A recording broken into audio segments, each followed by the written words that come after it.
আল্লাহ যদি তৌফিক দেয় আমরা অল্প সময়ে কোরআনে কারীমের সূরাতুল হুজুরাত থেকে আলোচনা শুনব। যে সূরা থেকে আলোচনা শুনব এই সূরার নাম সূরাতুল হুজুরাত। একটু কষ্ট হলেও বলতে হবে, আমরা যে সূরা থেকে আলোচনা শুনব সূরার নাম কি? সূরাতুল হুজুরাত, মানে ঘরের বাহিরের চার দেয়াল। সূরার নাম হলো ঘরের বাহিরের চার দেয়াল। ঘরের বাহিরের চার দেয়াল মানে হুজুরাত। এই সূরাটি মদিনায় অবতীর্ণ। একটু কষ্ট হলেও বলতে হবে সূরাটি কোথায় অবতীর্ণ? আর একটু আওয়াজ লাগবে। সূরার নাম কি? সূরাতুল হুজুরাত। এই সূরাটি কোথায় অবতীর্ণ? মদিনায়। এই সূরাতে আয়াত 18টি। কতটি আয়াত? সবাই বলতে হবে কতটি? এই সূরাতে বাক্য 343টি। বাক্য কতটি? অক্ষর 1476টি। আমি আরেকবার বলবো, তারপরে আপনারা সবাই রিপিট করে বলতে হবে। তৈরি আছেন তো ইনশাআল্লাহ? আমার ভাইদের জন্য একটু দোয়া করেন। আমার ভাইরা কোরআন শোনার একটু সুযোগ করে দিচ্ছে। ওটাও তো তেলাওয়াতই তো হইতেছে, কিন্তু ভাই কি পড়তেছেন এটা তো বুঝতেছে না কেউ, আর এখানে কোরআন বুঝানো হচ্ছে। আমার ভাইদের জন্য দিল থেকে দোয়া করা যাবে না? একটু দোয়া করবেন। আল্লাহ আমাদের সকলকে এক হয়ে আল্লাহর প্রিয় বান্দাদের কাতারে শামিল হওয়ার তৌফিক দেন। জোরে কোন আমিন। তাহলে আমি একবার বলবো, তারপরে আপনারা সবাই বলতে হবে। তৈরি আছেন তো ইনশাআল্লাহ? তৈরি আছেন? সূরার নাম সূরাতুল হুজুরাত। এই সূরাটি মদিনায় অবতীর্ণ। এই সূরার মধ্যে 18টি আয়াত, 343টি বাক্য, 1476টি অক্ষর। এবার আপনারা তৈরি আছেন? এবার বলেন সূরার নাম কি? আর একটু সুন্দর আওয়াজ হবে। নাম কি? এই সূরাটি মক্কায় অবতীর্ণ। মাশাআল্লাহ মাশাআল্লাহ। কোথায় অবতীর্ণ? এই সূরাতে আয়াত কতটি? বাক্য কতটি? অক্ষর কতটি? 1476টি। এবার চিল্লায়ে বলেন মারহাবা। তাহলে আমরা সূরার নাম জানলাম, সূরা কোথায় অবতীর্ণ জানলাম, এই সূরার আয়াত সংখ্যা জানলাম, বাক্য সংখ্যা জানলাম, অক্ষরও জানলাম। এবার সূরার মূল আলোচ্য বিষয় জানি, তারপরে শানে নুজুল, তারপর বিস্তারিত আলোচনা। আল্লাহ তৌফিক দেন। জোরে কোন আমিন। সূরার মূল আলোচ্য বিষয় হচ্ছে ঈমানদারদেরকে আদব কায়দা শিক্ষা দেওয়া। আদব, ঈমানদারদের আদব শিক্ষা দেওয়ার জন্য আল্লাহ সূরা নাযিল করেছেন। তাহলে এবার মূল আলোচ্য বিষয়টা মনে রাখা যাবে তো ইনশাআল্লাহ? এই সূরার মূল আলোচ্য বিষয় হলো আদব শিক্ষা দেওয়া। আদব কি? আজকে বলবেন না, জোরে বলেন আদব। আদব যদি না থাকে আপনার ভিতরে, ইসলাম নাই, আপনি মুসলিম না। যার ভিতরে আদব আছে তাকে আল্লাহ ভালোবাসে, নবী ভালোবাসে, ঘরের মানুষ তাকে ভালোবাসে, বাহিরের মানুষ ভালোবাসে। আদবওয়ালা ব্যক্তিকে সবাই মহব্বত করে। আর যে বেআদব, আদব নাই, তাকে আল্লাহও ভালোবাসে না, নবীও ভালোবাসে না। খবর নিয়ে দেখেন তার ঘরের বউও তারে ভালোবাসে না। কথা বলেন না কেন? বেআদব। বিবি সংসার করে আর কি, জ্বালা যন্ত্রণা সহ্য করিয়া বিয়ে বসে গেছে, বাপমা বিয়া দিয়া ফেলাইছে, করবে কি? কিন্তু অন্তর থেকে স্বামীকে ভালোবাসে না। কেন? স্বামী আদবওয়ালা নয়, বেআদব। ভিতরে গরম গরম ভাব। কথা যদি বাস্তব হয় একটু কথা বলবেন। বেয়াদবকে কেউ ভালোবাসে? আর একটু সাউন্ড লাগবে, আওয়াজ লাগবে। বেয়াদবকে কেউ ভালোবাসে? আদবওয়ালাকে সবাই ভালোবাসে। এই জন্য যার ভিতরে আদব আছে তার ভিতরে দ্বীন আছে, যার ভিতরে আদব নেই তার ভিতরে দ্বীন নেই। কথা বলেন না কেন? যার ভিতরে আদব আছে সে মুসলিম, যার ভিতরে আদব নাই সে মুসলিম না। চিল্লায় বলেন ঠিক কিনা? এজন্য আদব বড় গুরুত্বপূর্ণ জিনিস। এই সূরার মূল আলোচ্য বিষয় হলো আদব, কায়দা শিক্ষা দেওয়া। যে সূরা থেকে আমরা আলোচনা শুনবো, সূরার মূল আলোচ্য বিষয় হলো আদব কায়দা শিক্ষা দেওয়া। এবারে সূরাটার শানে নুজুল তারপর বিস্তারিত একটু শুনবো, ভালো করে একটু উপলব্ধি করে নিতে হবে। রাহমাতুল লিল আলামিন সামনে রয়েছেন, আল্লাহর নবীর সামনে বনু তামিম গোত্রের কিছু লোক আসছে। আল্লাহর নবী এখান থেকে একজনকে লিডার বানায় দিবেন, আমির বানায় দিবেন, মুরব্বী বানায় দিবেন, নেতা বানায় দিবেন, আর সবাই ওনার কথা মতো চলবে। নবীজি কাকে বানাবেন সেটা সিদ্ধান্ত দিয়ে দিবেন। এজন্য তারা কিছু লোক আল্লাহর নবীর সামনে এসেছে। হযরত আবু বকর সিদ্দিক রাদিয়াল্লাহু তাআলা আনহু এবং ওমর রাদিয়াল্লাহু তাআলা আনহু ওখানে রয়েছে। হযরতে আবু বকর সিদ্দিক রাদিয়াল্লাহু তাআলা আনহু আমার নবী কথা বলার আগেই উনি হুট করে বলে ফেললেন যে কাকা ইবনে মা'বাদকে আমির বানানো হোক। হযরত ওমর রাদিয়াল্লাহু তাআলা আনহু আবার বসে থাকলেন না, তিনিও আওয়াজ দিয়ে বলে ফেললেন যে না, আকরা ইবনে হাবিসকে আমির বানানো হোক। হযরতে আবু বকরের মেজাজ গরম হয়ে গেল। আবু বকর সিদ্দিক রাদিয়াল্লাহু তাআলা আনহু আওয়াজ দিয়ে বলে ফেললেন, তুমি ওমর সব সময় শুধু আমার বিরোধিতাই করো। আমি বললাম একজনকে তুমি আরেকজনকে না বললে তোমার পেটের ভাত হজম হয় না। হযরত ওমর আওয়াজ দিয়ে যে আমি তোমার বিরোধিতা করি নাই, তুমি সবসময় আমার বিরোধিতা করো। বুঝে থাকলে বলুন, যেখানে আমার নবী আছে, নবীর সামনে ওনাদের এভাবে কথা বলা উচিত হয়েছে? আজকে বলবেন না, জোরে বলেন উচিত হয়েছে? এটা ওনাদের ভুল হয়েছে। আবু বকর ওমর রাদিয়াল্লাহু তাআলা আনহুমা দয়ের ভুল হয়েছে, ভুল।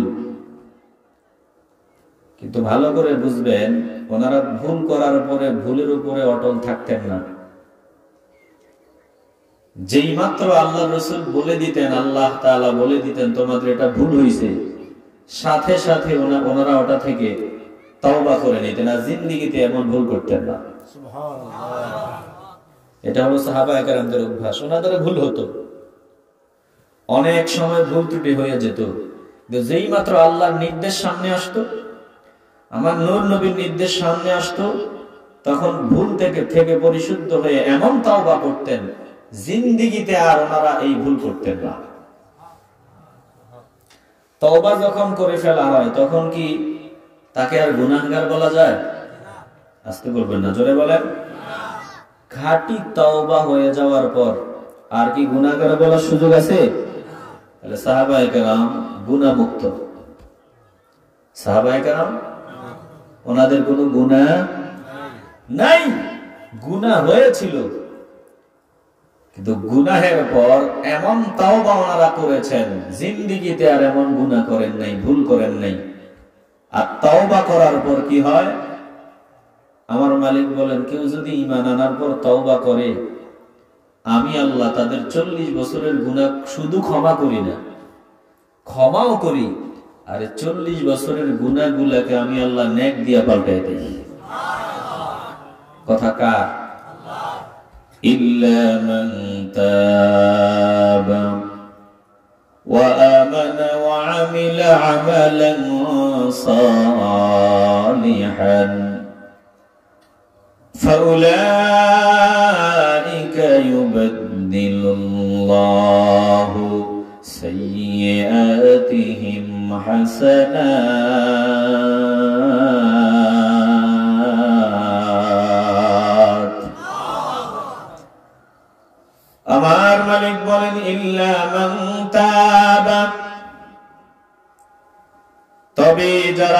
তাওবা করে নিয়েছে, তাওবা করে নিয়েছে, ওয়া আমানা ওয়া আমিলা আমালান সালিহা, তাওবা করার পর ঈমান আনলো, তাওবা করে নিল।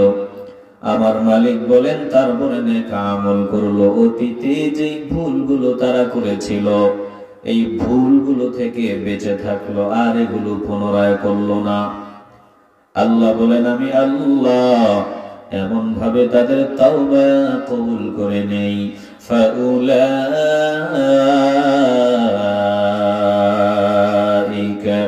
ইউবাদদিলুল্লাহু সাইয়্যাতিহিম হাসানাত।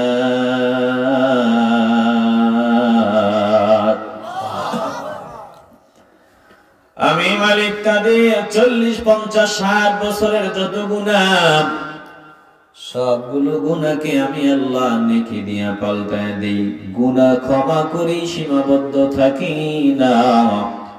আল্লাহ বলেন গুনাহ ক্ষমা করে ভুল বুঝার পর নিজেকে ছোট বানায় দেওয়ার কারণে আমি আল্লাহ 40 বছরের গুনাহ, 50 বছরের গুনাহ মাফ তো করি, বান্দার গুনাহগুলোকে আমি আল্লাহ নেক দিয়া রূপান্তরিত করে দেই। সাহাবায়ে কেরামদের দ্বারাও কিছু ভুল হয়েছিল, কিন্তু যেই মাত্র আমার আল্লাহ এই ভুলটা বলে দিতেন এটা তোমাদের ভুল, নবী যখন বলে দিতেন এটা তোমাদের ভুল, সাহাবায়ে কেরাম নিজেদেরকে শুধরায় নিতেন, এমন খাঁটি তওবা করতেন, জিন্দেগিতে আর ওনাদের দ্বারাই ভুল হতো না। এবার বুঝে থাকলে বলেন আল্লাহর নবী বলেছেন আত-তাইবু আনিজ যামবি কামা লা যামবা লাহু, কেউ যদি গুনাহ থেকে তওবা করিয়া নেয় আমার মালিক বলেন সে এমন হয়ে যায় যেন সে গোটা জিন্দেগিতে একটা গুনাহ করে নাই। তাহলে নবীর সামনে এই যে আবু বকর ওমর রাদিয়াল্লাহু তাআলা আনহুমা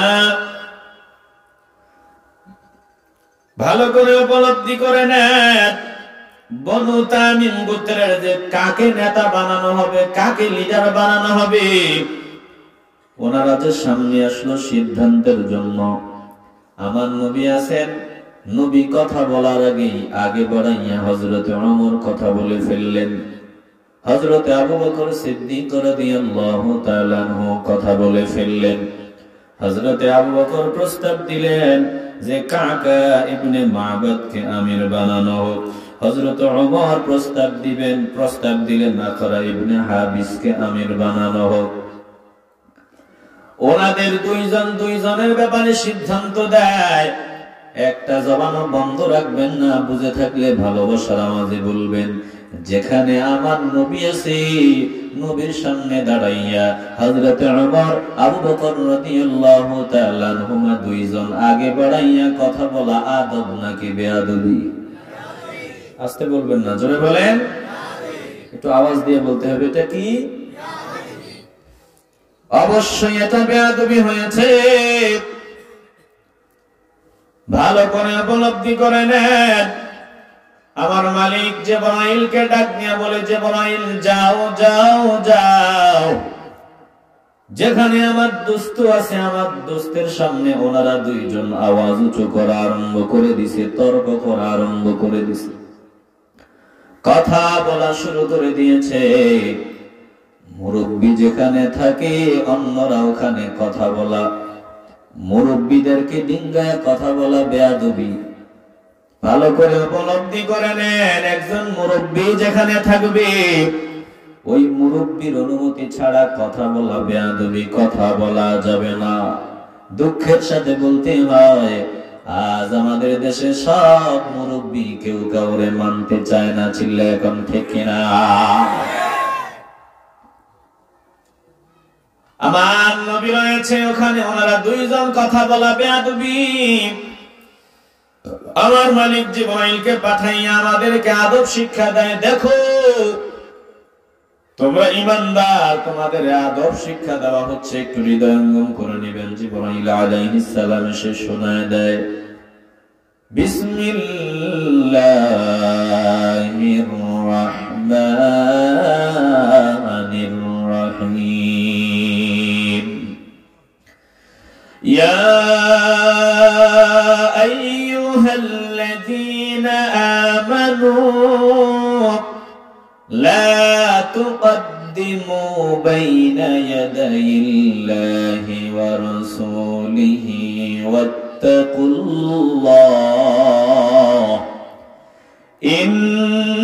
ইন্নাল্লাহা সামিউন আলীম।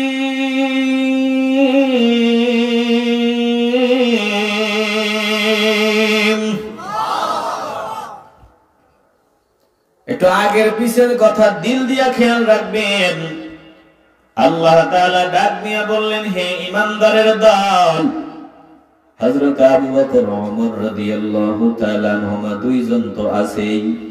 কিয়ামত পর্যন্ত যত ঈমানদার হবে, যত ঈমানদার, আমার আল্লাহ সব ঈমানদারদের ডেকেছেন, সব ঈমানদারদের বলেছেন, ভালো করে বুঝে নেন। আল্লাহ তাআলা বলেন, লা তুকদ্দিমু বাইনা ইয়াদাইল্লাহি ওয়া রাসূলিহি। যে কোনো বিষয়ে তোমরা আল্লাহ এবং রাসূলের অগ্রগামী হয়ে যেও না, আল্লাহ আল্লাহর রাসূলের অগ্রণী হয়েও না। আমার মালিক বললেন, কোন বিষয়ে তোমরা আল্লাহ আল্লাহর রাসূল থেকে এগিয়ে যেও না। প্রত্যেকটা বিষয়ে, প্রত্যেকটা ব্যাপারে আমি আল্লাহ আমার দোস্তকে প্রাধান্য দিবা। আমি আল্লাহ আমার দোস্ত যেই সিদ্ধান্ত দেয়, ওই সিদ্ধান্ত তোমরা মেনে নিতে হবে যদি ঈমানদার হও। আল্লাহ বলেন, আমার দোস্ত যেই সিদ্ধান্ত দিবে, ওই সিদ্ধান্ত যতক্ষণ মানিয়া না নিবা, ততক্ষণ পর্যন্ত তোমরা একটা মুমিন হতে পারবা না। আমার নবীর সিদ্ধান্ত যদি কেউ না মানে, একটু ভালোবাসার আওয়াজে বলবেন, সে কি মুমিন হতে পারবে? মাথা দিয়া নয়, জবান দিয়া বলবেন, পারবে? প্রিয় ভাই, যুবক ভাই, কথাগুলো একটু হৃদয়ঙ্গম করবে না। সব থেকে বেশি বেয়াদবি আমাদের যুবকদের ভিতরে। চিল্লায়া বলেন ঠিক না? একটু ভালো করে দিল দিয়ে কথাগুলো উপলব্ধি করে নেন। হৃদয়ের ভিতরে কথাগুলো ঢোকায় নেন, অন্তর দিয়ে কথাগুলো অনুধাবন করে নেন। আমার মালিক বলেন, দোস্ত, যতক্ষণ পর্যন্ত তারা আপনার ফয়সালা না মানবে, আপনার সিদ্ধান্ত না মানবে, ততক্ষণ পর্যন্ত তারা একটাও মুমিন হতে পারবে না। আবারও একটু কষ্ট হলেও ভালোবাসার আওয়াজ দিয়ে বলবেন, আমার নবীর সিদ্ধান্ত না মানলে কি মুমিন হওয়া যায়? আজকে হচ্ছে কথা, জোরে বলেন, নবীর সিদ্ধান্ত না মানলে কি মুমিন হওয়া যায়? ভালো করে উপলব্ধি করে নেন। আল্লাহ তাআলা নবীকে জানায় দিচ্ছেন, দোস্ত, আপনি আমার নামের কসম করে শোনায়া দেন, ততক্ষণ পর্যন্ত তারা একটাও মুমিন হতে পারবে না, যতক্ষণ পর্যন্ত তারা তাদের জিন্দেগীর সকল বিষয়ে আপনি নবী যেই সমাধান দিবেন, ওই সমাধান মনে প্রাণে মানিয়া না নেয়, ততক্ষণ পর্যন্ত তারা একটাও মুমিন হতে পারবে না। আল্লাহ বলেন, ফালা ওয়া রাব্বিকা লা ইউমিনুনা হাত্তা يحكموك فيما شجر بينهم ثم لا يجدوا في أنفسهم حرجا مما قضيت ويسلموا تسليما